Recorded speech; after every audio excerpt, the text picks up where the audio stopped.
Welcome, everyone, to the Awakening Together February Satsang. It is, I have to hit record, don't I? It is with Suresh. Suresh is here. And I'm sorry, I am Shauna Summers, and I just wanted to welcome you. And Suresh Ramaswamy is with us this evening. Thank you so much for being with us. And he's going to be interviewed by Joseph Schmitz. And it's live streaming on our YouTube. So I'm going to hand it right over to Joseph and Suresh. Let me spotlight you guys too. There you are. Thank you. And oops. Here we go. There we go. There we are. All right. Thank you, Shauna. Appreciate you and while you do taking care of the admin stuff. And as Shauna said, we're here with Suresh Ramaswamy, and he's graciously agreed to join us for an interview. A little brief background on Suresh. He's the author of the award-winning book, Just Be, Transform Your Life and Live as Infinity. And he has a nonprofit organization called Radiant Field.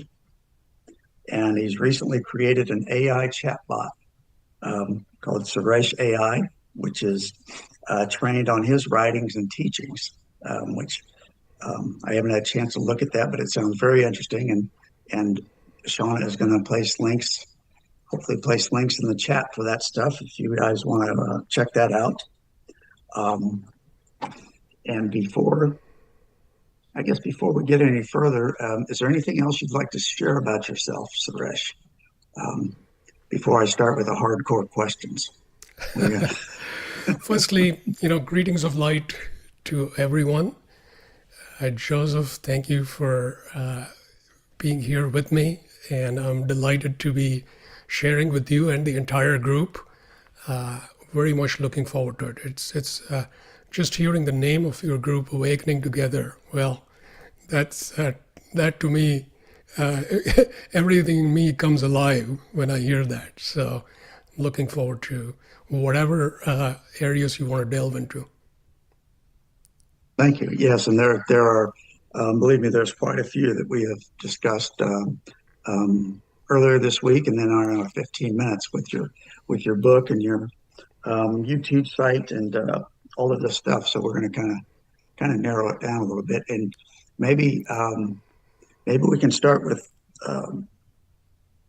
if you could share a little bit about what initially inspired you to go on a spiritual search. Many of us start looking for a way to relieve suffering or some traumatic experience or just an inner calling, and maybe share a little bit about that. Sure. And you asked me earlier about my background. So a little bit of a bio that hopefully gives you a sense of where I'm coming from. So firstly, I was born in India. I grew up in India. Much of my education was in India. So I would say almost all my life in India was in Mumbai, or Bombay as it was called when I was there. And in many ways, quite ordinary, I would say. Born to a middle-class family. I was very fortunate in many ways because my family was very open-minded, both looking at science and as well as looking at spirituality and different religious traditions. So that openness really gave me space when I needed it. And so my early childhood, I would say, spent like everybody else in a sense. And I was a very, I would say, sensitive child, very self-conscious, very quiet. People who would visit us would be like, does this guy even talk? Because I'd be totally quiet. And so that is how I was. Nothing unusual, I would say. Although now when I look back, there's one thing that sticks out. Even in my preschool years, So, before I was 5 or 6 years old, almost every night when I went to sleep, at some point I would sort of wake up and then fall back asleep. And when I fell back asleep, there was something I used to do very consciously. It was like playing, pushing the play button on the remote. So when I did that, it would start this incredible inner experience with light. So there would be this beautiful patterns of light just whizzing by. It's almost like going through a tunnel or a wormhole. You see this in many sci-fi films. It's like you're zipping from one dimension to another through a wormhole. And you can see all these amazing colors and patterns. That's what I used to experience. And it used to be very enjoyable. I would just keep doing that, like, I don't know how long. But what I also realized is later on is this was not like a passive experience. It was very much like I was interacting with these patterns of light. But if you ask me, what was it about? What was it saying? Well, there's nothing I can say about it. It wasn't like it was communicating something or guiding me or anything. It was simply, it's simply being with light. And so that to me, I didn't talk much about it with anybody because it's, there's so many things we experience as children. We just keep it to ourselves. So that was one interesting thing which stands out when I look back. Now, much of my education, I would say, was pretty mundane, nothing unusual. But as I approached my teens, there was something in me which was feeling increasingly dissatisfied. And it wasn't anything I could say, it's because of this thing in my environment that was bothering me. There was actually, everything was just fine. But something deep within me was extremely feeling like incomplete.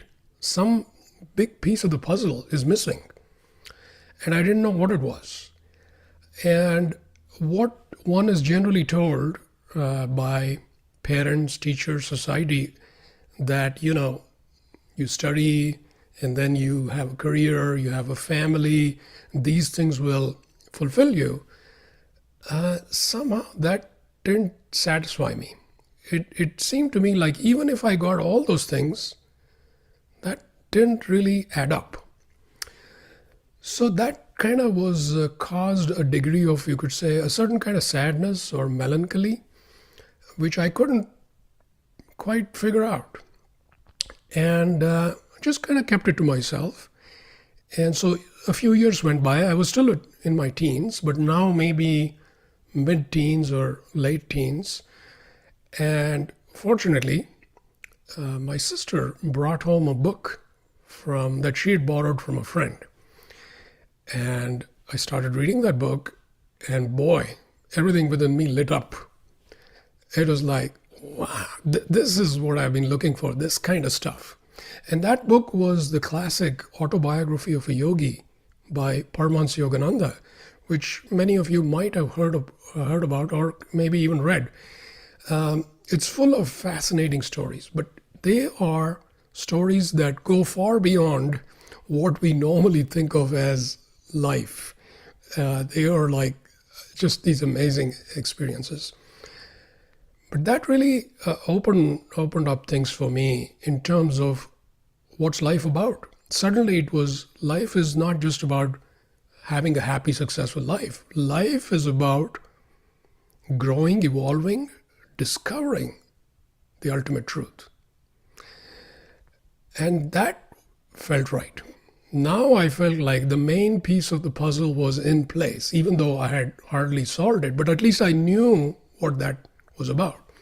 And there were several similar books by realized beings, yogis, mystics, like Raman Maharishi, which I'm sure many of you heard of, Swami Vivekananda, who wrote about books on Raja Yoga and things like that. They said there's a very systematic way that you can get there, and here it is, and you can do it.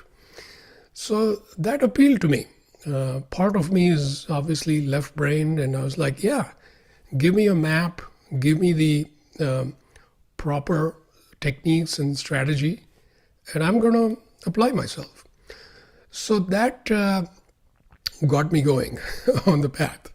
And all of these realized beings, they said very clearly, you can't just read a bunch of books. You have to practice. You have to meditate. And of course, initially I had my resistance to meditation. It's like, that seems like boring, you'd rather do something exciting. But I would sit and meditate from time to time. And nothing spectacular was happening. Mostly I could feel my mind running 100 miles per hour. But one thing, again, looking back, was when I would sit and meditate, I would feel like there's this inner sky. And in that inner sky was a sun, a source of bright light, shining down. And it was always there.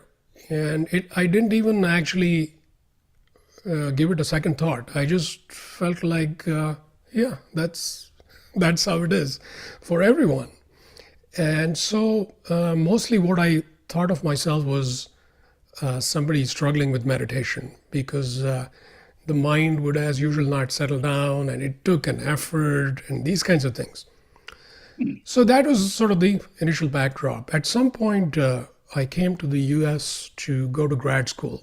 So I came to California, to Los Angeles, to pursue my master's in engineering, in electrical engineering. And so a good bit of my background is in that field. So electronics is more accurate. Microchip design, for those who are interested in that.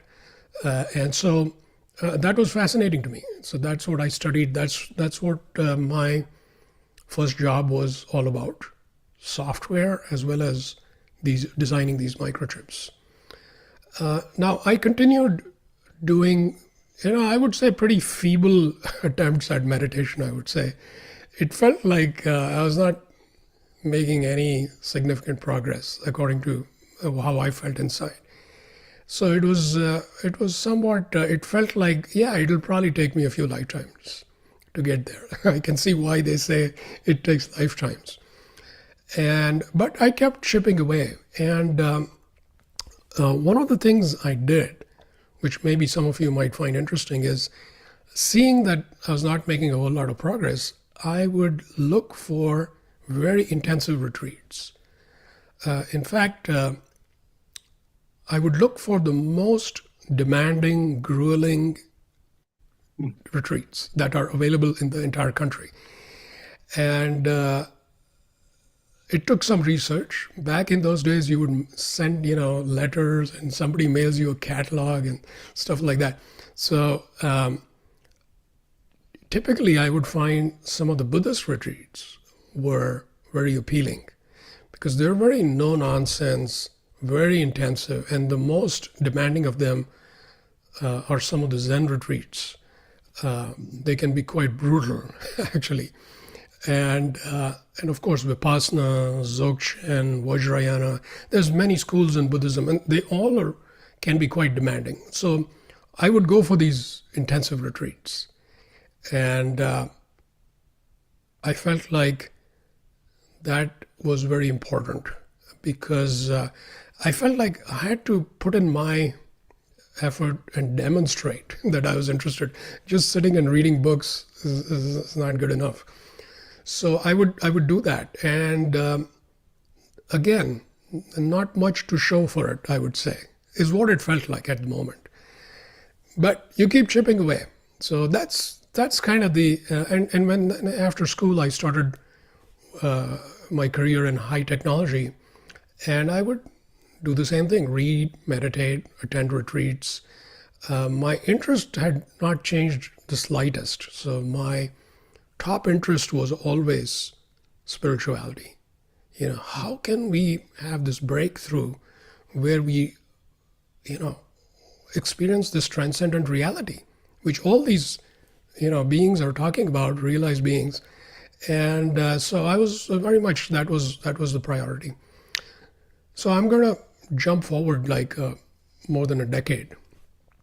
And what happened was I started regularly meditating for longer periods. So for example, I would say, 6 hours or more at a time. And this was, again, whenever I could. So this would be typically every weekend, sometimes a couple of times in a given weekend. Or if it's long weekend, Friday, Saturday, and Sunday. And this kept going. And at some point, I would say in less than a year of doing that, something started really opening up. Most of the time I would feel in my meditation nothing's going on. It's just me sitting there. But now suddenly it was as if there was one particular meditation where it felt like I was struck by lightning. And if you imagine the literal experience of being struck by lightning, you can imagine everything turns into light. And everything that you think of yourself as a finite being, your body, is completely fried, right? Imagine like millions of volts of electricity strikes you. You can't stick around. Everything is gone. So it felt very similar to that. It felt like this light was so powerful that it was impossible to have any other, you could say, objection or anything else that can coexist with this light. It became very apparent that this light would take me over, and I could literally not keep myself separate as a being, right? So it was going to take me in, and at first I was resisting, which brought up fear. This is going to destroy me. And when I relaxed, recognizing that this is no ordinary light, then it basically subsumes you, it consumes you. And then you see that there's nothing there. There's only light. So that was certainly an experience that got my attention. But in a 6-hour meditation, this was maybe half a minute. So we're talking, 30 to 60 seconds maybe. In those 30 to 60 seconds, I was completely fried and gone. And what happened was interesting. Every subsequent meditation, this started happening. So it wasn't like a one-off thing. It was like every meditation, I couldn't tell when, but it would happen somewhere. The same thing would happen. And each successive time, I was more available, willing to be taken over by this light. And there was also less of me left over to be taken over. Yeah, I'd like to touch on that for a second. So Yes. you say that the first time it was like possibly 30 to 60 seconds, right? Very brief, but intense. It sounded Yes. very intense. Yes. So when that experience ended, what was different? Was there anything different in your experience of reality and your identity? Can you share that a little bit? Right. So as I was ramping up on these meditations, I would kind of introspect and look at myself, and I was very much there. I could, find myself. Like there was an entity, a being, a separate being called Suresh. I could see that very clearly, and it just was very obvious. Now, after this happened, I looked, and I knew I would find myself, because for years and years I would look, and there I was. Now I looked, and there was nothing and nobody. And that was a little bit like, this is interesting, because it wasn't some kind of altered state, like I wasn't like floating or something. It was just like, here I am, and I could check, and there was nobody there. So in terms of my ordinary experience, there's no change. I could, drive back home and interact with people, and everything was just the same in that sense. But internally, something was significantly different because I could again check at any time, and I kept thinking, probably by tomorrow this will go away. It's It'll wear off. It'll wear off, right? it'll wear off, and it didn't, and it took me a while to really believe this because I was pretty skeptical. I'm not sure about this. Let's, and that was probably, I would say, the one single thing I can say was distinctly different. And furthermore, the other thing that changed is this used to be like a peak experience, like I said, just a few seconds of kind of thing. And while it happened again and again and again, it would come and go, come and go, come and go. After some period of some months, that faded away in the sense that it wouldn't come and go. It was always there. It was always there. It would never start and it would never end. It wasn't like bounded by my meditation, which previously it was. So slowly it was like ambient. It was just there. And it didn't feel like, ooh, something is happening. And the first few times, obviously, it was like my hair is standing up. But later on, it was like, no big deal.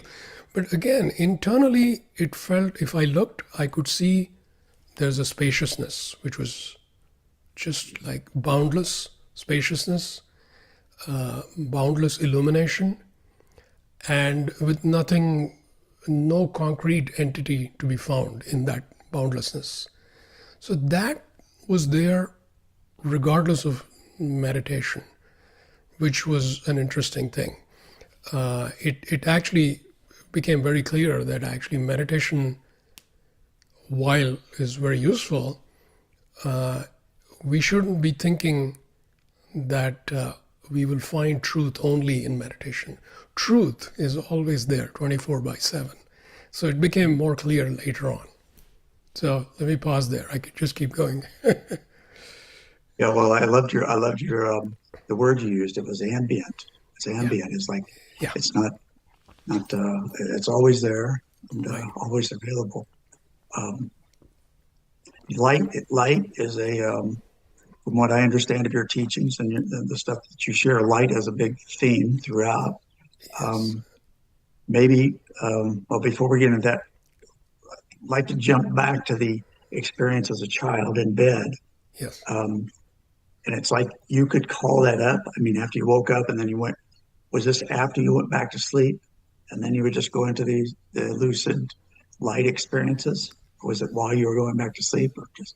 Right. It would typically be in the middle of the night. So I would be in the wide awake state. Then I go back trying to sleep, but that's when it would be most accessible. That's when it would happen. And for whatever reason, that's when I would access it again and again as a child. But it I was mean, it was not a fearful thing for this young child. It was a playful thing. It was an exactly. adventure. Exactly. Yeah. It was a lot of fun.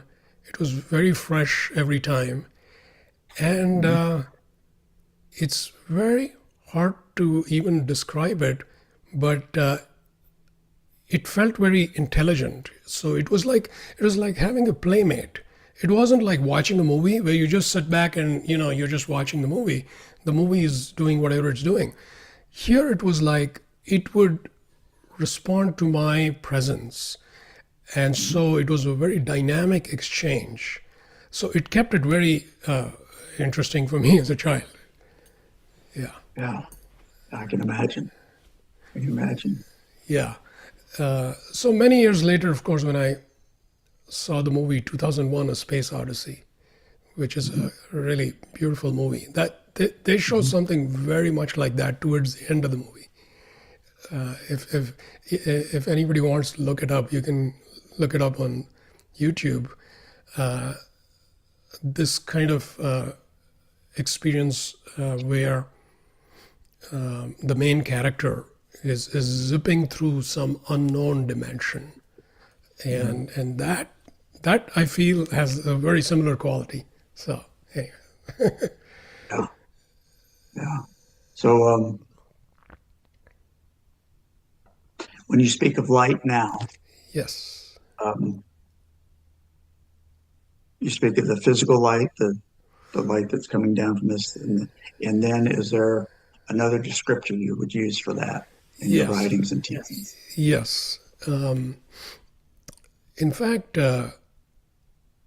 since that time, I realized light is very central, has been my teacher since right from the beginning. I just never thought about it.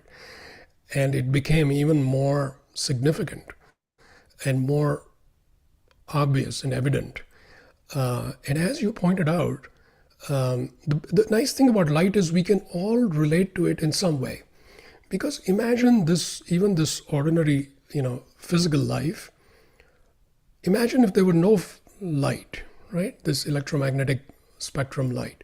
If we couldn't see anything, the entire life, how interesting would it be? It would be like not terribly interesting. The most kind of important ingredient is taken away. All our life experiences, they are illuminated by this light, even the ordinary light, and that enables us to have an amazing experience. So even ordinary light is so impressive. But when we start looking at that there is light which we might call inner light, because why inner light? Well, you can turn off all the lights in the room, right? And you can close your eyes. And if you want, you can even put some pads on your eyes.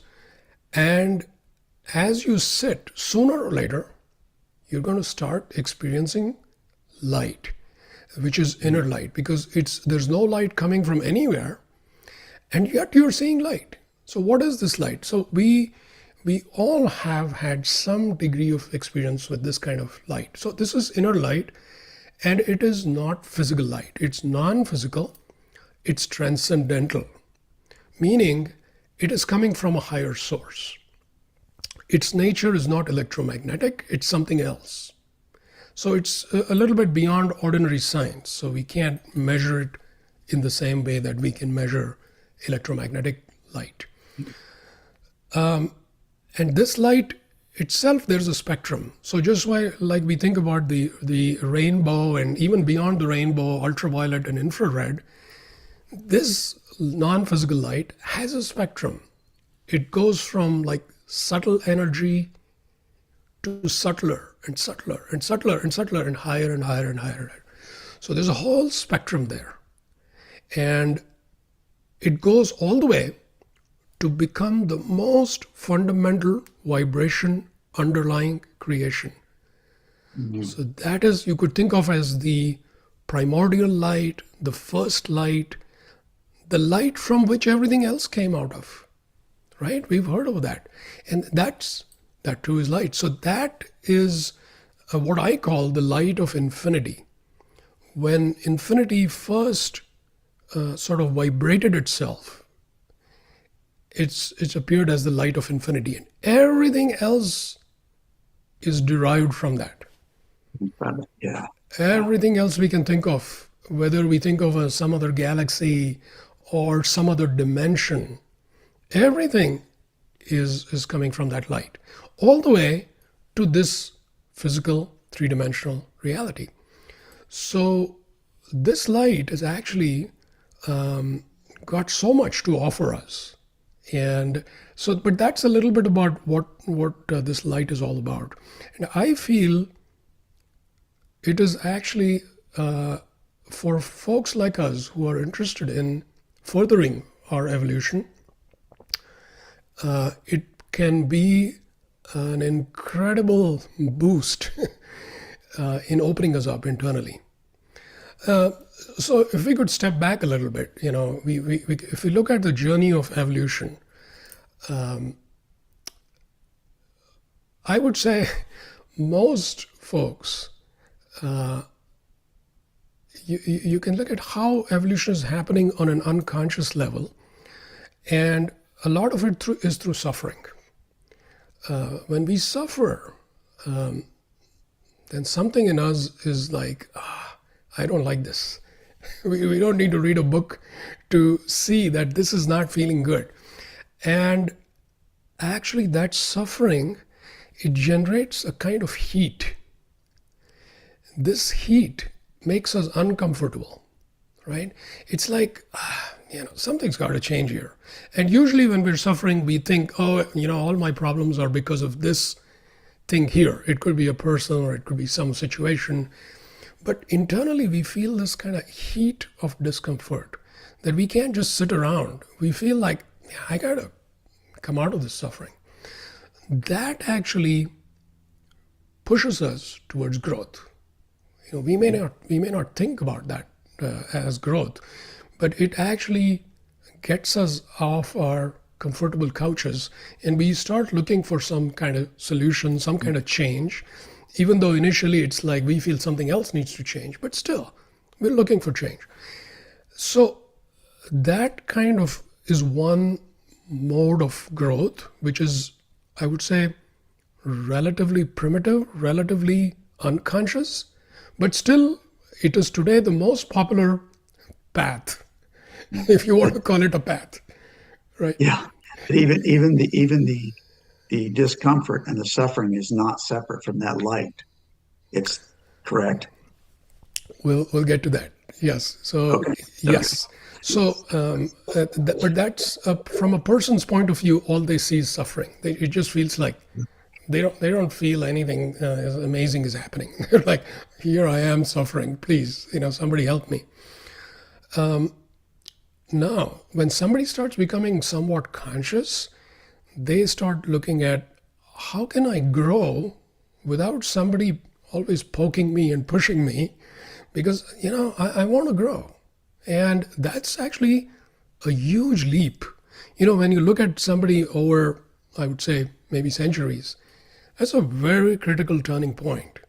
When somebody says, I had it, I'm sick and tired of suffering, and I'm willing to put in my own effort proactively, huge. And so conscious growth is when that milestone is marking conscious growth. And now we say, what might be some good practices? What are some good techniques? What is a map that I can consult? We start asking these kinds of questions, and hopefully we find some practice that works for us. And we actually, if you think about what a good practice is, one way to look at it is a practice generates heat. Okay, again, back to heat. It generates heat within us, but this time it's not imposed on us by external circumstances. We just sat down and internally generated heat. And that heat is uncomfortable, but not in a bad way. It's more like some change is happening and I'm doing this practice. So actually it is much more, feels more pleasant. It's not like the same heat as in suffering. And this takes us quite far. We may do some practice, follow some path. I think what really is amazing is when we switch from a heat-based approach to a light-based approach, where at some point we have a sort of an intuitive knowing that says that, wait a minute, this is built into me. I'm not like this bad person. Why do I have to climb out of this hole? I'm fundamentally good. And what I'm looking for is intrinsic to me. Previously we think, truth is out there. I've got to cross an ocean, find it, and then I'll have it. Whereas you start realizing, wait a minute, it's actually inside of me.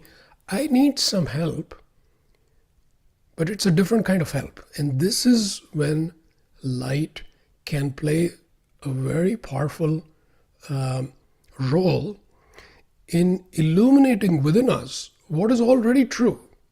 But it's just that we could never see it clearly. It was always confusing and it felt like there was many shadows or distortion. Now we can see clearly. And that's what light brings into the picture. So suddenly it is not like we're climbing uphill. it's suddenly like, wait a minute, this is so obvious. It feels more like that. It's like somebody switched on the lights in the room and you don't need to read a book. I can see what's here, I can see what's here. It's all more apparent, more obvious. And suddenly it's no longer the heat-based approach. It's much more you're drawn to light and you can almost not resist it. And it's a beautiful feeling of this courtship is a beautiful feeling that you're coming together in love with something just amazing, which is not outside of you, which is actually also you, but it seems separate at first. And this is absolutely the path, what I call the pathway of light, where suddenly a different terminology starts making more sense. By hanging out in the light, just hanging out in the light, through osmosis, we are transforming. It's very different. It's not suffering. It's not huffing and puffing with effort and I'm going to do this. It's just sitting in the light and transformation is happening.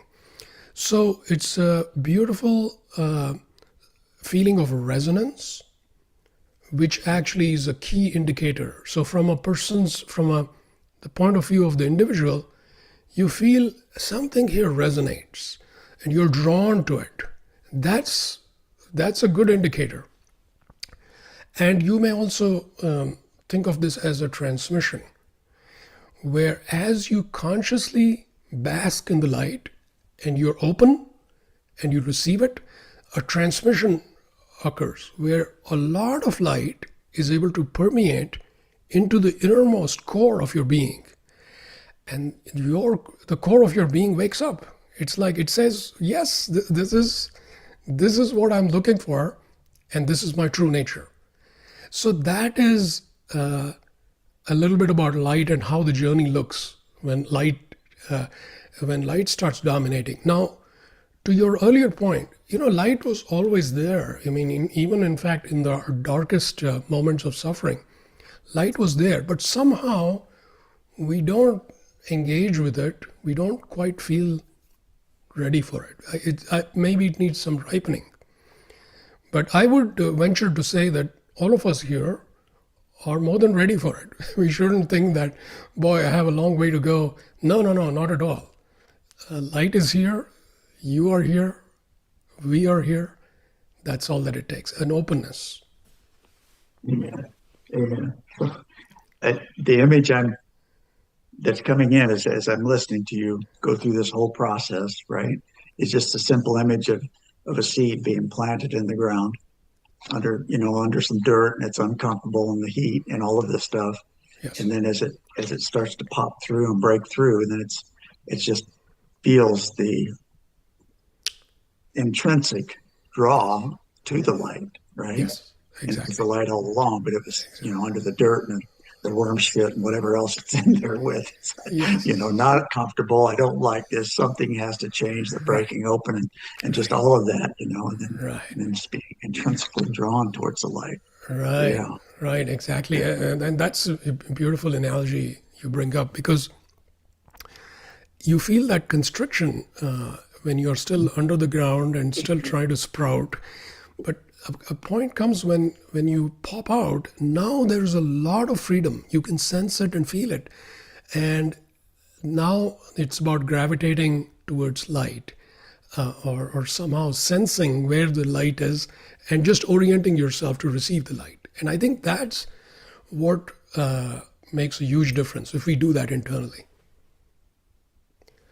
So that's a little bit about light. Now there's a whole thing I talk about in my book, which is the framework for understanding growth. And we can go there if that's of interest, sort of how growth plays out. But I want to see if there's any other questions, or if we're ready for something about it. If you're ready for that. Yeah, let's if anyone in the room has a question right now, or we can go into that. This is the transcending integration and embodiment phase. Yes. Yes. So one of the things I do in my book is there's a whole lot of techniques and stuff, but there's also this overall framework for understanding growth. Because I think when we start out, we need a reasonable understanding. And more importantly, what I found is people I knew who were at it for 10, 20, 30, 40 years, they had focused a lot in one area of growth. And sure enough, they really grew quite a lot in a particular way. But they had somehow neglected many other aspects. And then it suddenly is a surprise at some point, because you end up growing in a somewhat imbalanced way. You're very highly developed in one area and not in some other important areas. So I wanted a map where we can continually evolve in a balanced way rather than, here and there in a more haphazard way.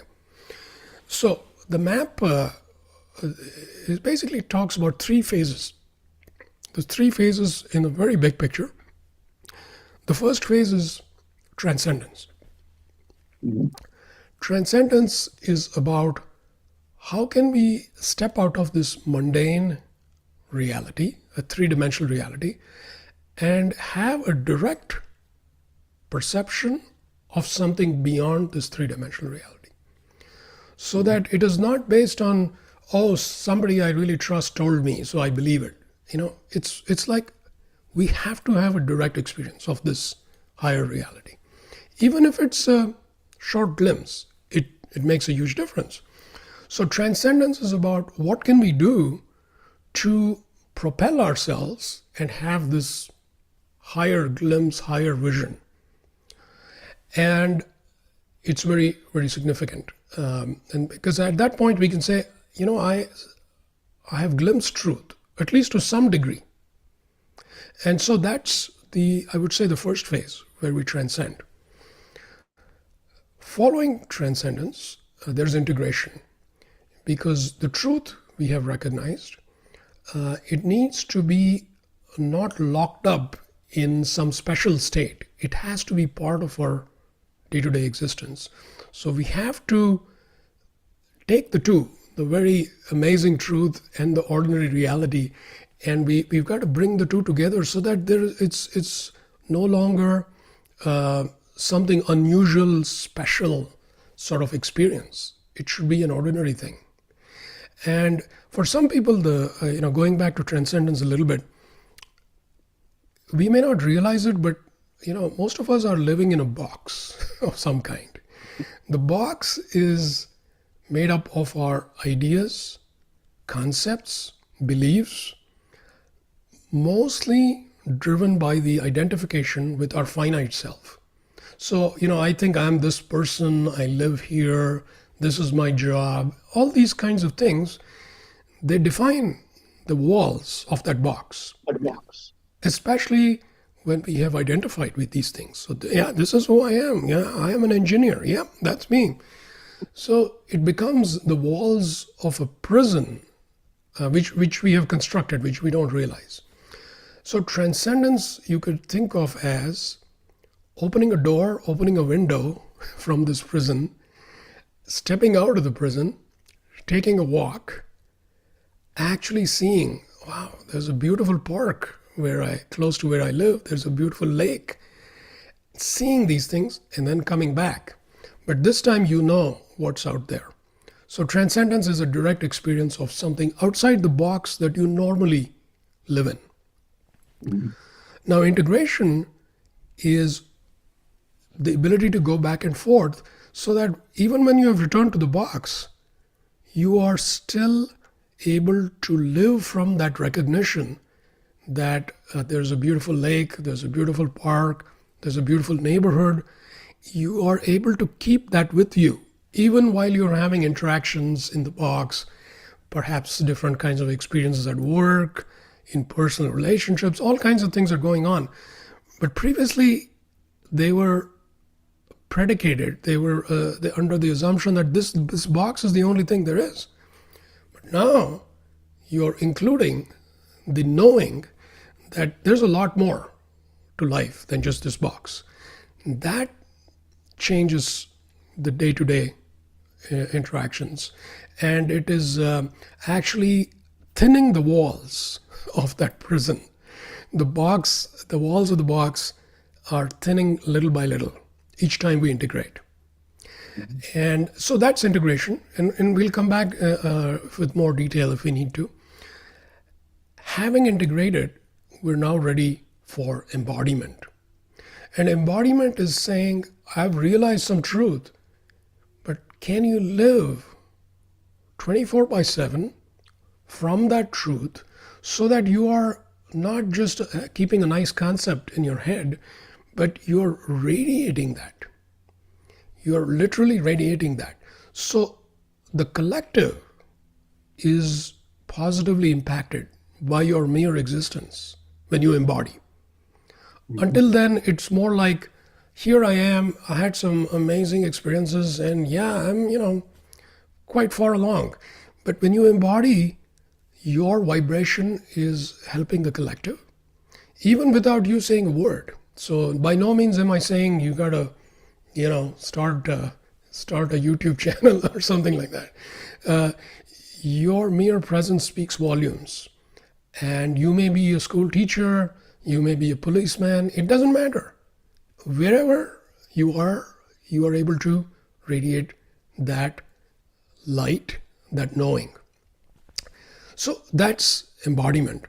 Now, there's probably 25 questions that have come up as everybody's hearing this.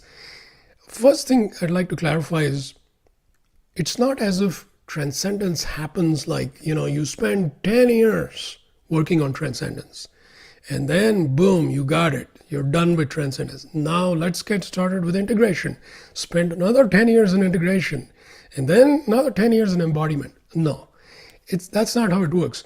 How it works, in fact, if you allow it to, is even a little transcendence. Maybe you went for this amazing retreat, right? You went for maybe a 3-day retreat, came back.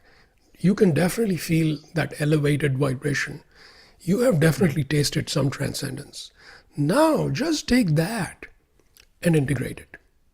So there's a micro transcendence, there's micro integration, which is absolutely important.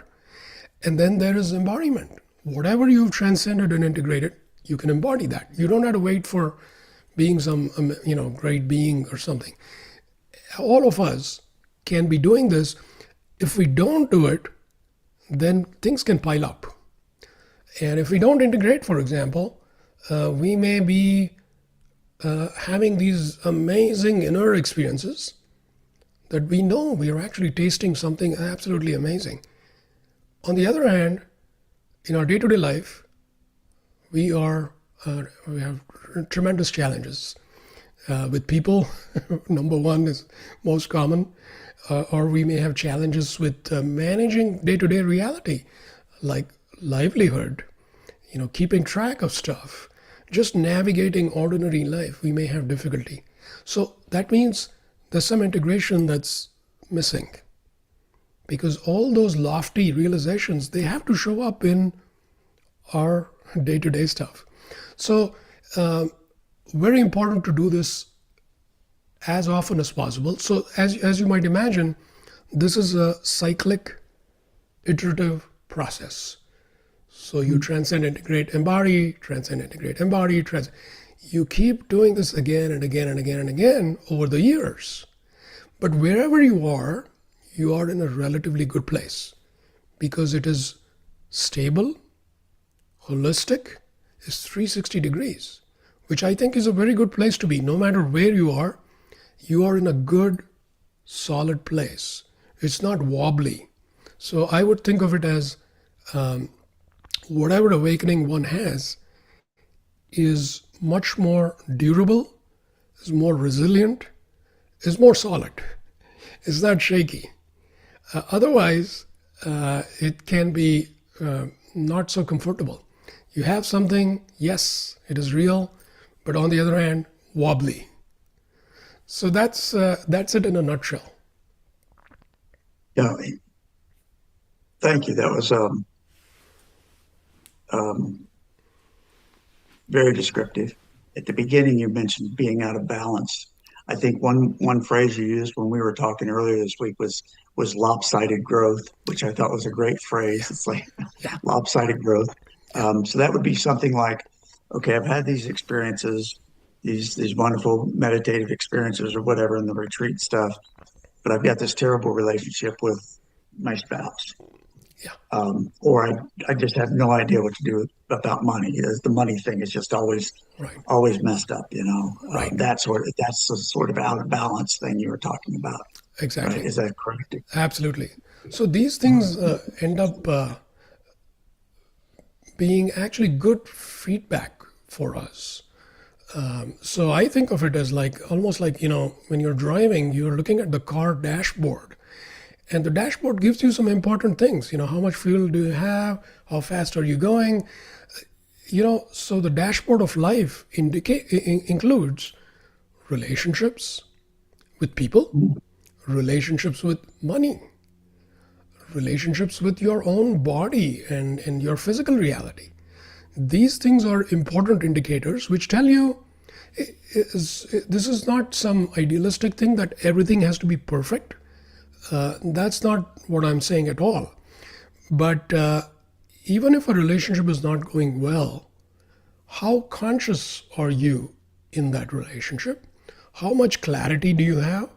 And how much are you embodying these beautiful, lofty things you've experienced and read about? Can you bring all that into play in an ordinary conversation or even maybe a difficult conversation? That's important. So I don't mean to suggest that everything will just look just perfect. There's no such thing in this reality.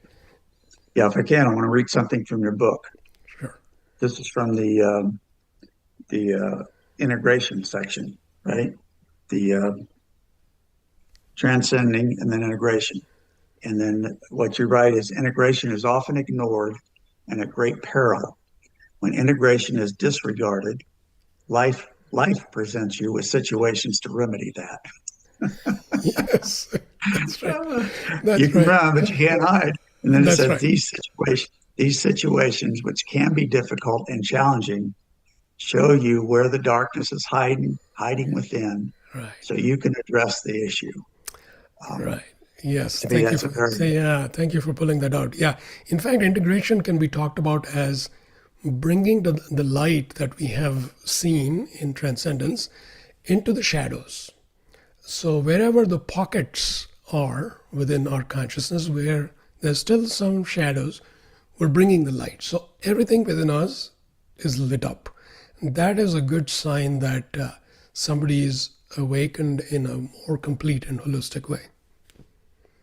And by the way, we talked about the book. I'm just going to hold it up so people can see, have a visual of what the book looks like. So this is what the book looks like. And if I may say so, there's a lot of content. It's 500 pages. But one of the things that I find most exciting about the book is, this book didn't come out of me sitting and saying, oh, I'd like to write a book. And no, it actually came from an inspiration.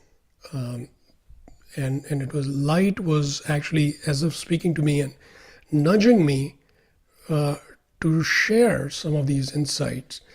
And I was actually sort of reluctant and not so sure, because I felt there's so many good books already. There's hundreds of great books. We don't need yet another book, was my objection. And the convincing argument from light, and you can't win an argument with light, it basically was that it's not so much about the content only. The vibration in the book will be very significant. So somebody, if you just sit with the book, or even if you just look at the cover of the book and absorb the vibrations, that will be beneficial.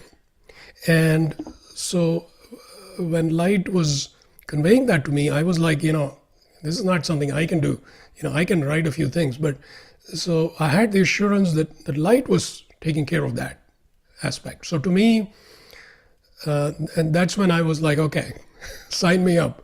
And I'm going to write the book, but knowing that there's a vibration that is far beyond me, that is conveyed, transmitted through the book. So that's one reason to look at it. And sometimes people tell me, all this vibration and transmission, how do we know and all that? Of course, each one has to use their own intuition. But one of the funny things that I've come across is, people writing to me.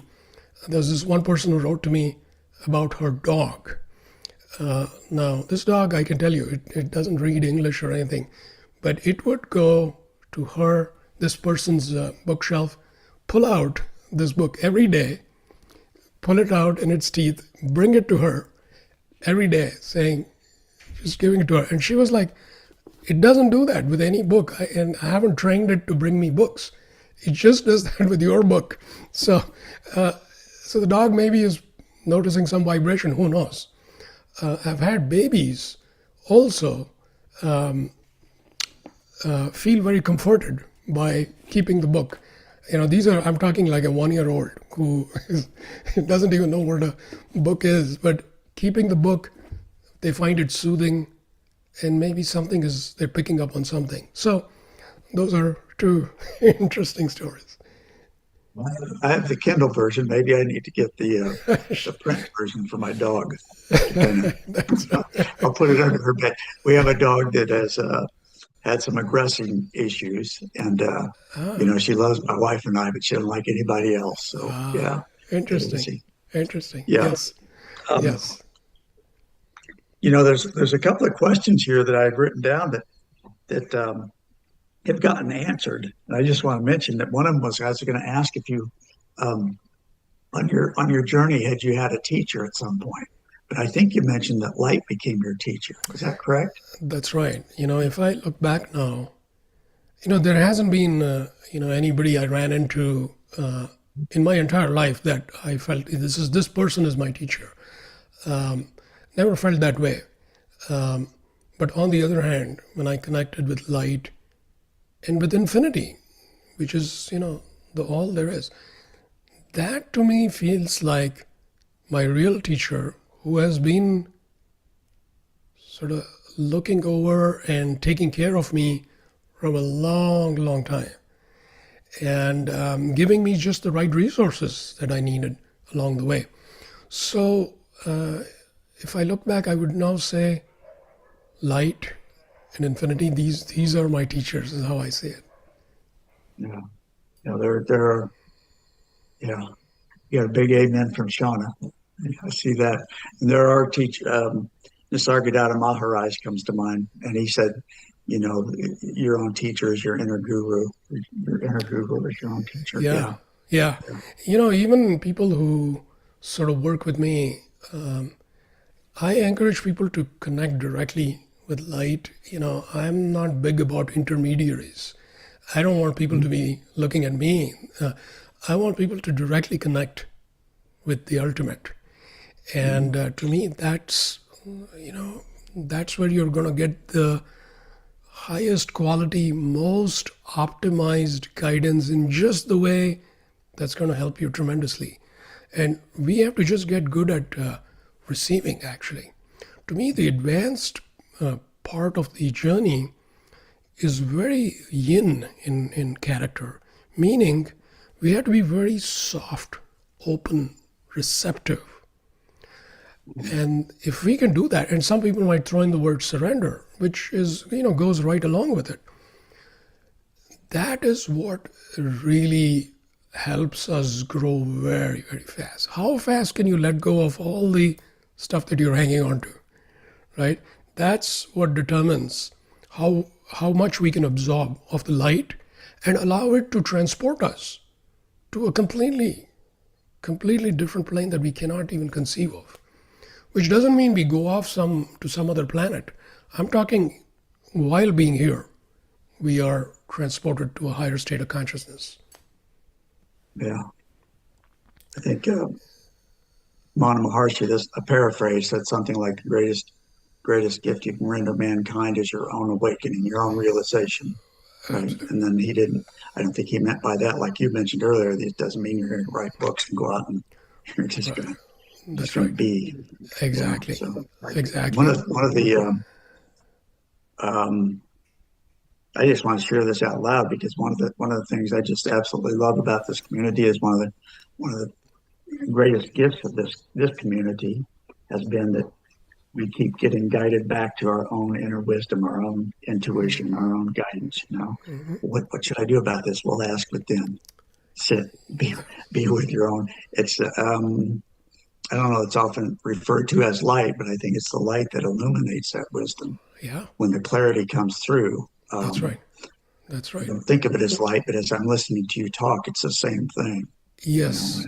In fact, that It's like, reminds me, if I may, please. light is obviously, visual. We see light. And when we talk about this light, the inner light, it's natural that we expect that I'm going to see it in some way. I'm going to see it.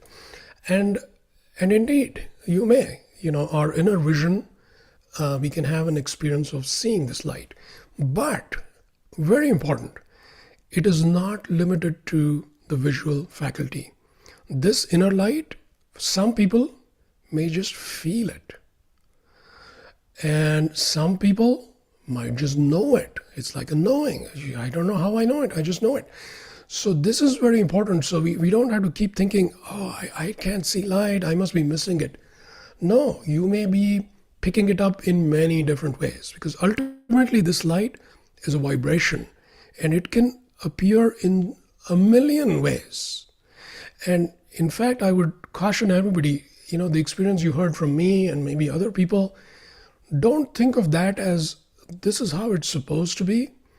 Not at all. Your experience, I can guarantee, is going to be very unique and special. And you have to let go of anything that you've heard or read in the past. And you got to honor that and it'll grow. And that's your sign that it's actually, you're on the right track. You honor it, accept it, you're grateful for it, you allow yourself to, let that percolate into your being. And you just trust it. Initially, if you ask too many questions, like, I'm not sure, that can actually limit that. So we almost want to be like, let me give it a chance. Let me see how it feels. And when we do that, you can see what's going on. Something changes. And then you have the strong assurance at some point that, yeah, this is definitely something I'm looking for. But we have to be a little, I would say, open-minded and also open in terms of how it's going to present itself. Like I said, it could be very unique, something completely no one ever has experienced light that way, and you're going to have that experience. Yeah, I can feel that here, what you just shared. Yeah. So that's very much along the lines of what you shared, which is, I think, very true. When we go within, it's inevitable that sooner or later we're going to encounter this inner illumination. And that's why there are words like revelation, because something is revealed. It's like somebody's switched on the big lights and something amazing is revealed. So it just becomes obvious. And I think some of these, I think earlier on, I think you mentioned at some point awakening and perhaps what that is, and we could talk about that if if we have time. Down at that question, that was going to be one. Okay. Yeah, so go ahead. Okay, all right. Good. So what is awakening, right? We hear this word, and I suspect everybody listening to this, you already have a pretty good idea what awakening is intuitively. And one can talk about it in many ways. One can talk about it as a shift in consciousness. One can see it as a direct perception of truth. When you have that direct perception of truth, it's an awakening, because there is clarity, there's no distortion, and you know it. It's like, yeah, this is it. So even a fleeting experience of that is an awakening of sorts. And from there, one could say that could be more deeper, that could be more abiding. And there's definitely, one could say there's a lot more of that as one integrates and embodies, that awakening is much more complete, much more solid. And so that, I think, is one way to look at awakening. And I think that's actually a reasonable way to understand it. In my book, there's a place where I actually kind of go elaborate on this. And if somebody's interested, they can look it up. But in that sort of journey, I talk about awakening as kind of the first big quantum shift in consciousness is awakening. But that eventually leads to what I refer to as realization or enlightenment. Either word is fine, where now the awakening is much more holistic. So what started as one good view of truth is now much more, you could say, complete. And that completeness is in many dimensions. So one can think about it as energetically it's more complete. It's also complete in terms of how much we have cleared up our baggage. So we are able to live there. So that has reached quite a degree of maturity by the time one reaches realization. So it's a significant milestone in its own way. And that's pretty respectable right there. But I talk about another further milestone, which is liberation. Liberation is a whole complete another thing, which is far beyond any of these things, because by the time one reaches liberation, we have essentially completely cleared up any and all remnants of delusion of any form, to the extent that there is no compulsive embodiment or reincarnation that's going to happen. So that's a very specific thing. It's not just, I think I'm in some amazing state. Yeah, I think I'm realized. This is very, very specific, where everything is cleared up. So literally this person is free, completely free. They may no longer embody after this life, or they may embody for some purpose, some higher purpose. So that's liberation. And it's not just liberation from human births, but it's liberation from birth in any plane, including higher planes. So as long as there's no compulsion to do that, I think that would be freedom. That's liberation. And that's already, we're talking about a very, very small number, actually, when we look at awakening, realization, liberation.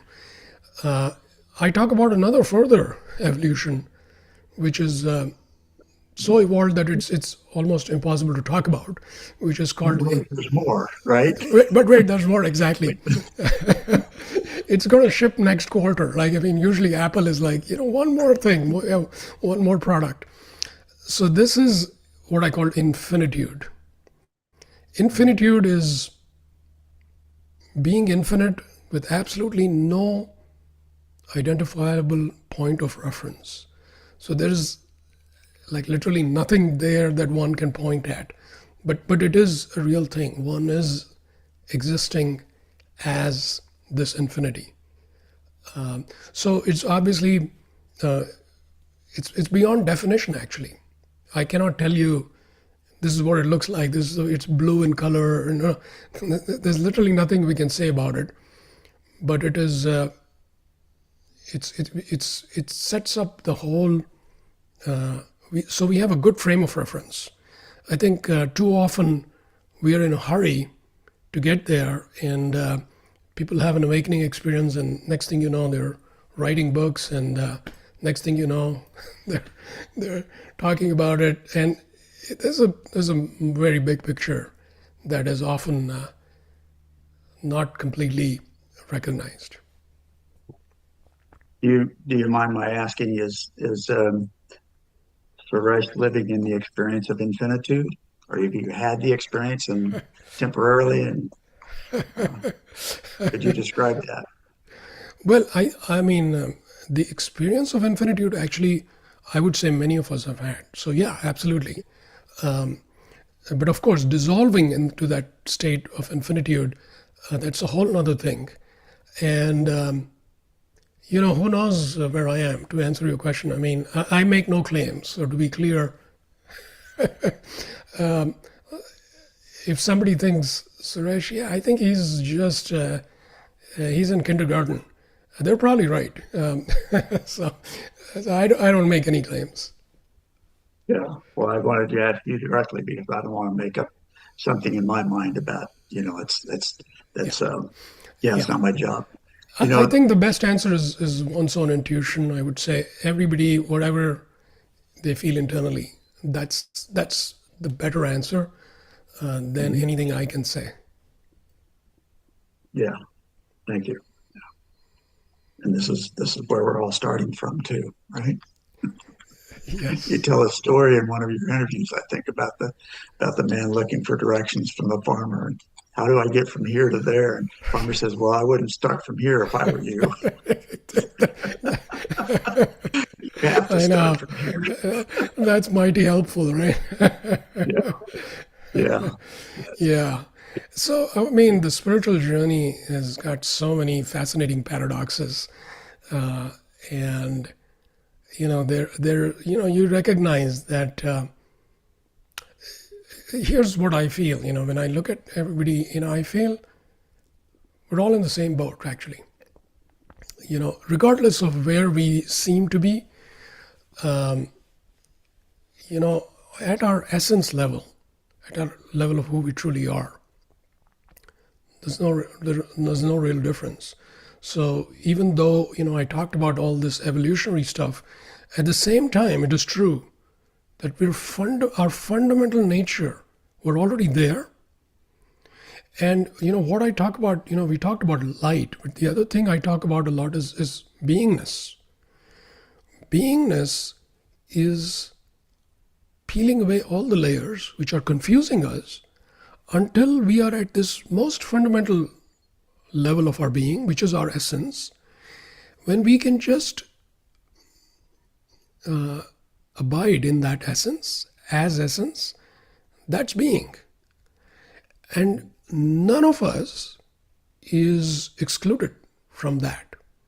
None of us. So, in fact, all of us, the only difference in a way is that beingness is actually the substrate, the fundamental being underneath all our experiences. So whatever experience we're having, we may get confused with that experience. We may think, oh, I'm having this experience. Am I great or am I a loser? But no matter what it is, if you look underneath all that is beingness. That's always there. So we can, and that's another way of saying it's like you have the winning lottery ticket in your pocket. It's another way of saying it, right? You have the winning ticket already, and because this beingness guaranteed is built into each one of us. So of course, the paradox is we have to sort of reclaim that and rediscover that, who we already were, who we always were. So that's a great paradox. But here we are. So to some extent, we have to pretend that we're on this journey, and we have to chip away. We cannot just take a nap all day. We have to chip away at it, and one fine day, there it is. It's obvious. It was always there, but now it's obvious.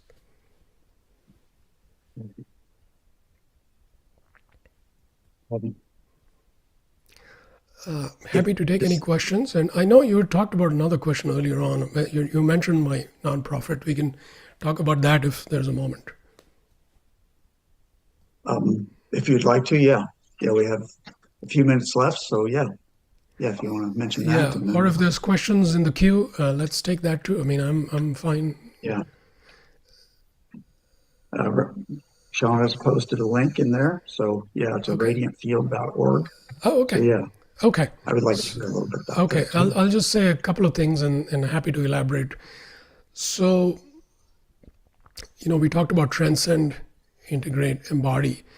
One of the things that becomes obvious at some point is there's no individual who can escape from this whole setting.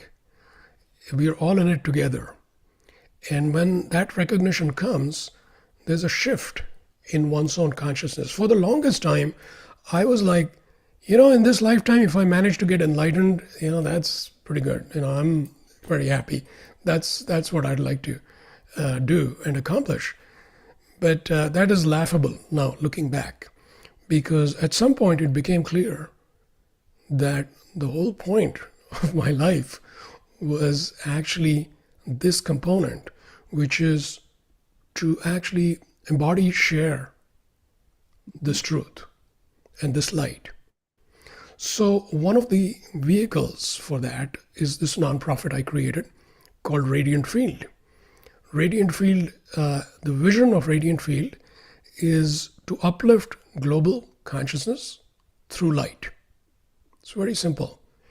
Because all the troubles that we see in the world, right? I mean, I don't need to enumerate them, whether it's climate or the latest revelation from some crazy stuff happening. Yeah. There's so many things which could concern us and keep us up at night. I see all of that as symptomatic of only the one central issue, which is consciousness.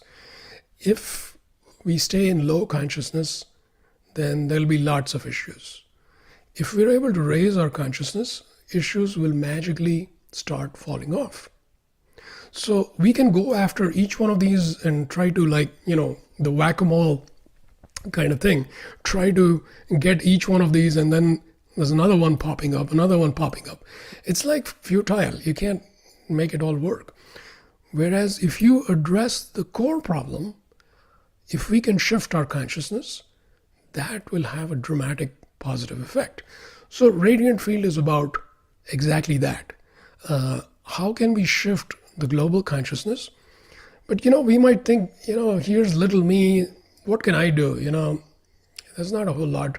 I'd love to do that, something, but not much I can do. Thankfully, this is where light enters the picture, because light has infinite power. It has infinite power. So when we're able to call upon light and allow light to do its magic, and we are sort of, in a way, facilitating that, and we can be ambassadors of light, then amazing things can unfold. So that's what Radiant Field is all about. Beautiful. Yeah. Yeah. It's the first line in the prayer that's attributed to St. Francis was it make me a channel of thy peace, make me an instrument of thy peace, whichever translation you Yes. read. So, yeah. Yes. Yeah. Absolutely. Super inspiring. Yeah. Yeah. One of the practices or the recommendations that we use in Awakening Together, Regina refers to it as spiritual aspirations or a true north. Each of us have gone in and most of us have decided what, or discovered what our current spiritual aspiration is that will help us, expand or grow towards this light. And one of them, my current one is to be truly helpful, just to be truly helpful. And it sounds very generic, but I notice that when I open up to that, yes, in the last couple of days, it's just the strangest things will happen. I'll be standing somewhere and people will come up and start talking to me I'm not a small talk person typically. I'm kind of not really, never been a people person, but there'll be these conversations that will just be going, it's like they wanted to ask about something or they needed somebody to talk to. And then afterwards it'd be like, well, what was that about? What was that about? Right. offer myself to be truly helpful. And it's like, somebody, Right. um, yeah. So just opening up to that, whatever the spiritual aspiration is, Yes. like you say, the Absolutely. light will take care of it. Absolutely. Yeah. And speaking of practices, if you like, we could do a few minutes some a guided meditation, so we're not just talking. Let's do that. Let's do Okay. that. Yeah, I'm all for that. Okay. All right. So then let's jump into it. And again, this will be a super short guided meditation, and you're welcome to close your eyes or keep it open. It's completely fine either way.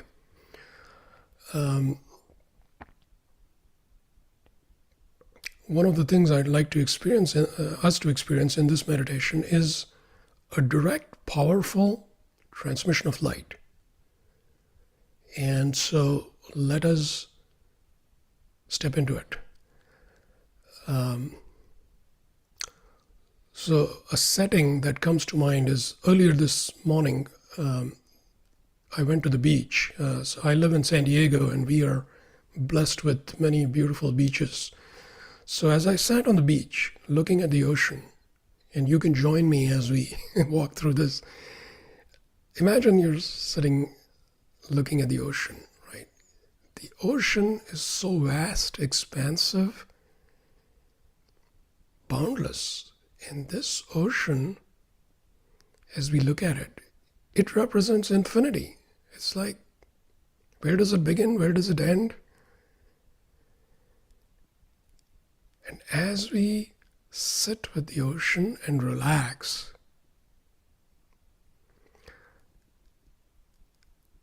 the ocean beckons us. And we recognize suddenly that I am holding myself back from the ocean, from infinity. And if I simply stop doing that, I will become part of the ocean. So let us relax and drop any ideas that I am separate from the ocean. I am something other than the ocean. And instead, when we drop that, what is there? There is simply the ocean. There is infinity. And there is only that.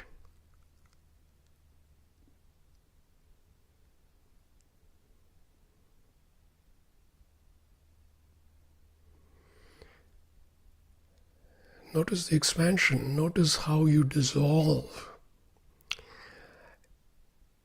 Now, if we lift our gaze a little bit, we can see the blue sky.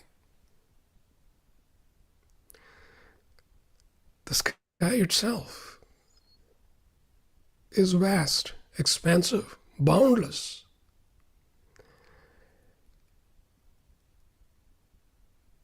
As we look at the sky and release any and all ideas of who we are, the infinity that is the sky absorbs us. It embraces us, absorbs us into itself.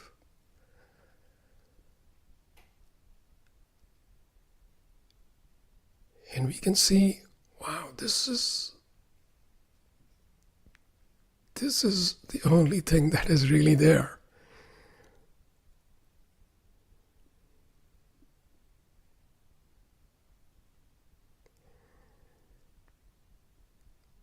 Now, each of this is a quantum leap in our consciousness. And now we bring in the sun. In the sky, the sun is shining brightly, the source of light. And this light, which is emanating from infinity, is a gift. as we allow ourselves to be touched by this light, the transmission that is inbuilt into light is activated because we are attuned to it, we are open to it, we are receptive. And this activation draws us into the light. And as we get drawn into the light takes us, it ushers us and transports us to the source, which is infinity itself.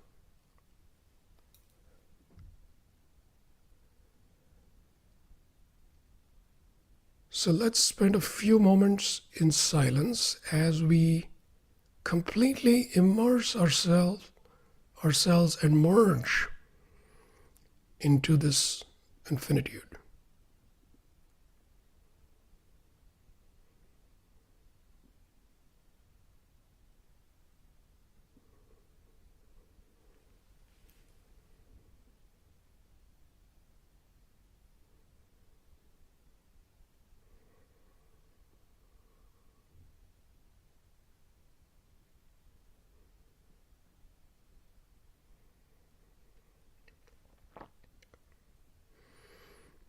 Beautiful. As you can see, it can be so simple and easy to step into this, the vastness of our being. And,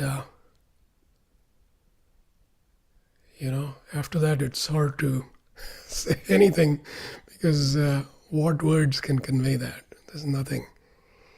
And we simply live in that infinitude. Amen. Amen. Thank you, Suresh. I see if we have just a minute, Yes. There's a question in the chat. Okay. Can I read it to you? Oh, please. Absolutely. Okay. How much overlap is there between Yogananda's teachings and the spiritual paradigm you describe here and in your book? Are they one and the same? And that's maybe taking longer than a few minutes, but yeah. Yeah, no, that's fine. The short answer is actually, fundamental truths are bound to be the same. So, what is the ultimate? It's the same that I would imagine Paramahansa Yogananda is pointing at. But on the other hand, it's completely different. What I'm talking about came out of an inspiration directly from light, and in fact, it stands on its own. So over the years, I've actually explored many paths, including, as I said, Buddhism, Taoism, mystical Christianity and Judaism, and of course Hinduism, my religion of birth. And I would say actually none of these, which are all amazing paths, would be quite the same as what I am presenting in my book. It's quite unique and different. What I talk about is centered around the core concepts of being, light, and infinity. And it has a unique set of practices, and it's a whole different framework. So I would say people who have actually explored other paths, including Yogananda, and have looked at this and said, oh wow, this is completely fresh and new and different. So that's hopefully answers the question. Thank you. Yeah, very nice. And we are at the top of the hour. I'm going to hand this back over to Shauna, but before I do, I want to thank you.